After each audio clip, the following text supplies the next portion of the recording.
Hi guys, it's your girl Chloe Just. So, a very quick one guys, and I'm going to make it as short and clear. So, this is where we fail as Christians. This is where we fail as Christians. So, utapata kuna Mkristo alikosea jirani yake, alimkosea rafiki yake. Mwingine alidhulumu rafiki yake pesa mingi sana. Mwingine alikosea jirani yake vibaya sana. Mwingine alikosea hata ndugu yake, marafiki zake, alikosea dada yake, alikosea, yani alimkosea makosa makubwa yenye hata yeye mwenyewe akifikiria, akikumbuka hivi roho inamshtuka. Na huyo msee yako pale anatamani yani ardhi ipasuke ikumeze asikuone tena.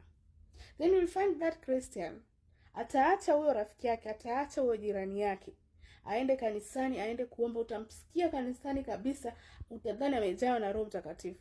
Utampata yeye suri bozika, ataomba in tongues, atapiga manduru kanisani hapo hivyo, atalala chini. My friend, utapiga manduru, utatupigia kelele kanisani, utapigia Mungu kelele, but you will not listen.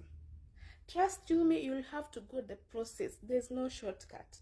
Go and find that neighbor, go and find that friend mwenye ulikosea, mwenye ulizulumu pesa yake mingi, mwenye ulitukana, mwenye uliumiza, unajua kabisa uliumiza.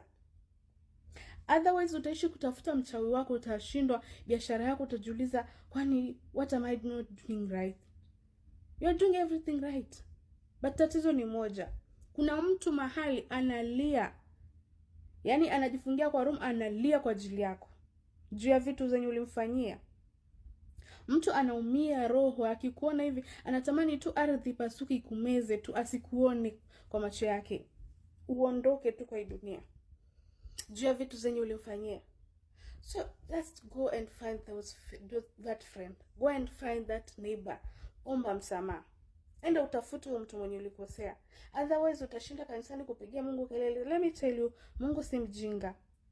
Mungu si mjinga akusikize wewe na umeacha huyo jirani. Hata Biblia yenyewe inasema, huwezi claim unanipenda mimi Mungu wako wakati huyo jirani yako humpendi, mwenye unajua Mungu humjui. Na jirani yako unamjua na humpendi. So you'll have to go the process. There's no shortcut. Ni sawa na kutoka tu grade 8 tunataka kwenda university direct. It doesn't work like that. It doesn't work like that. So as long as that person is still alive, just go find that person and ask for forgiveness. It is that simple. Imagine hakuna njia nyingine. Otherwise utaishi tu kutafuta mchawi wako, unasema sijui mambo hayaniendei, kuna ndaje nini.